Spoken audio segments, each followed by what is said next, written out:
आखिर मोहम्मद गोरी ने भारत पर कितने बार आक्रमण किए थे और अंत में उसने पराजित किया था किसे? हाय गाइस, वेलकम टू आई एडवेरा के इस ऑनलाइन प्लेटफॉर्म पर आप सभी का स्वागत है।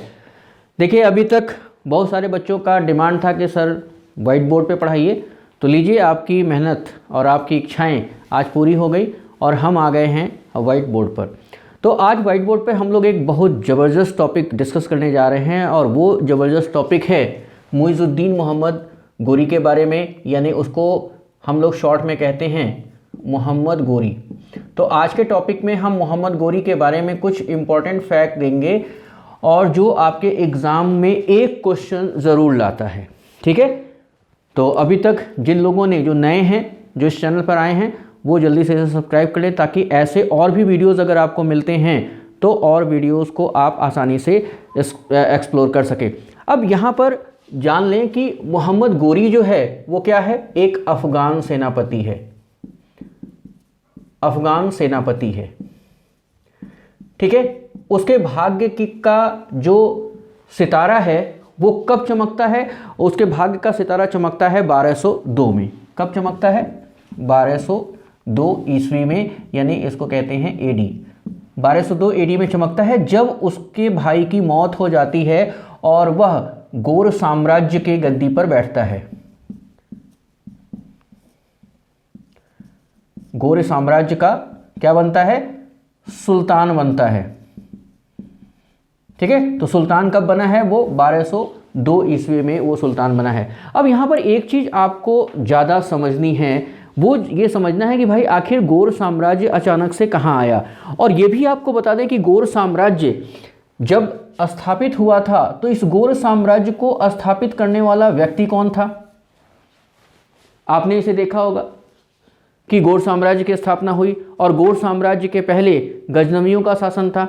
लेकिन यहाँ पर एक चीज़ आपको बता दें कि अलाउद्दीन जहांसोज का नाम आता है। किसका नाम आता है? अलाउद्दीन जहांसोज। ठीक है, अलाउद्दीन जहांसोज ने गौर साम्राज्य की स्थापना की थी और अलाउद्दीन जहांसोज इतना दूरदर्शी था कि वो जानता था कि जो मोहम्मद गोरी है वो कभी न कभी हमारे ऊपर भारी पड़ सकता है। इसलिए अलाउद्दीन जहांसोज ने अपने दो भतीजों को, इसके भतीजे थे दो, एक का नाम था गियासुद्दीन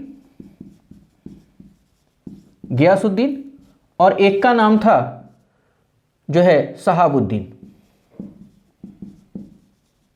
ठीक है, इन दोनों को जेल में डाल देता है अपने जिंदा रहते ही। लेकिन जब अलाउद्दीन जहांसोज की मृत्यु होने को होती है तो ये अपने लड़के को बिल्कुल कह देता है। उसके लड़के का क्या नाम है? सैफुद्दीन गोरी। इसका जो पुत्र है उसका क्या नाम है? सैफुद्दीन गोरी।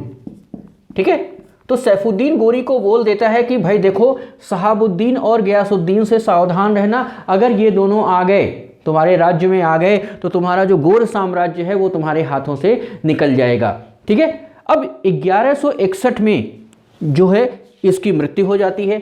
इसकी मृत्यु कब होती है?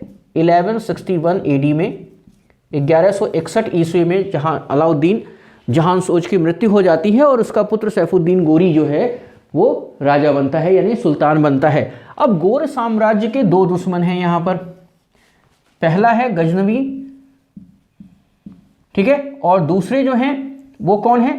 सेल्जुक। ठीक है, तो गजनवी और सेल्जुक ये दोनों मिलकर के गौर साम्राज्य को खत्म करने का पूरा चक्र रचते हैं। लेकिन गौर साम्राज्य का जो अलाउद्दीन जहांसोज है वो इतना ज़्यादा ताकतवर है कि गजनवियों का इतिहास खत्म कर देता है। आपको पता है ये वही गजनवी है जिसने भारत पर 17 बार आक्रमण किए थे, सुल्तान महमूद। यहाँ पर सल्जूक जो हैं ये गजनवी को ख़त्म करते हैं और सल्जूक जो गौर साम्राज्य पे आक्रमण करते हैं तो गौर साम्राज्य पर कब्जा कर लेते हैं और कब्जा करने के बाद सल्जूकों ने दया खा करके गौर साम्राज्य को रिहा भी कर दिया कि भाई चलो ठीक है, तुम अपना साम्राज्य लेके अपने रहो, हम अपने रहते हैं।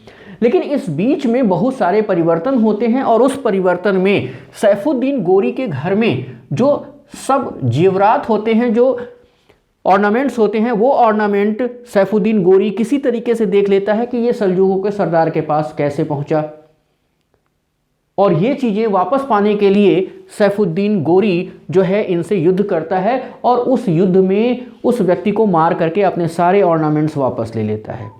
लेकिन कुछ दिनों के बाद सैफुद्दीन गोरी की हत्या हो जाती है, और जैसे ही हत्या होती है गयासुद्दीन गद्दी पर बैठ जाता है, और ये गद्दी पर बैठता है किसके?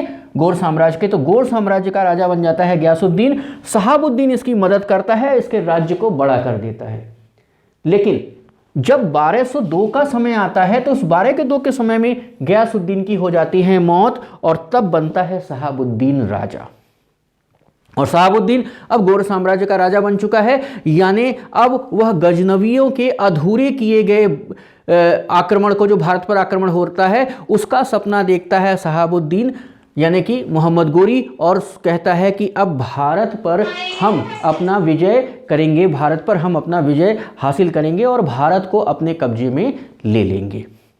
तो यहाँ पर ये एक बात ध्यान देने की है कि भारत पर वो अपना विजय करना चाहता है, और इस तरह से उसका पहला आक्रमण जो होता है वो होता है 1175 में। 1175 AD में उसका पहला आक्रमण होता है मुल्तान पर। यानी अब वो भारत विजय की तरफ बढ़ रहा है और भारत में वह मुस्लिम साम्राज्य को स्थापित करना चाहता है। ठीक है, तो आइए अब इसके बारे में थोड़ा और जानते हैं। बहुत सारे लोगों को ये पता नहीं होगा कि आखिर मोहम्मद गोरी ने भारत पर कितने बार आक्रमण किए थे, और अंत में उसने पराजित किया था किसे? चौहान वंश के सबसे पराक्रमी राजा को, पृथ्वीराज चौहान तृतीय को। अब यहां पर आपका अगर क्वेश्चन पूछा जाएगा तो सीधे यहां पर आपका क्वेश्चन बनता है कि गौर साम्राज्य की स्थापना किसने की थी, और गौर साम्राज्य पर शासन करने वाला सबसे ताकतवर राजा कौन था? तो सबसे ताकतवर राजा जो था वो मोहम्मद गोरी था, जिसने भारत पर आक्रमण करके और भारत में तुर्क साम्राज्य की स्थापना कराई थी। तो आइए जान लेते हैं इनके बारे में थोड़ा सा और डिटेल में। तो भारत पर कब कब मोहम्मद गोरी ने आक्रमण किया, ये बताने से पहले एक ज़रूरी बात आपको ये बता दें कि अगर आप हमारा फ्री वीडियो देखना चाहते हैं, और वो भी जीएस के सारे फ्री वीडियोस देखने चाहते हैं, तो आप हमारा ऐप आई एडवेरा प्ले स्टोर पे जाइए और उसे डाउनलोड कर लीजिए, और वहाँ पे सारे के सारे वीडियोस आपको फ्री मिलेंगे, और वहाँ पे लाइव क्लास भी आपको फ्री ही मिलेगी। ठीक है, तो और भी टीचर हैं जो वहाँ पर आपको फ्री पढ़ाने वाले हैं। चलिए चलते हैं, देखते हैं मोहम्मद गोरी के बारे में कि उसने भारत पर कब कब और कहाँ आक्रमण किया था। हमने आपको बताया कि 1175 AD यानी 1175 में उसने कहाँ आक्रमण किया था? मुल्तान पर। ठीक है, और 1178 पर उसने जो आक्रमण किया था वो आक्रमण था गुजरात पर।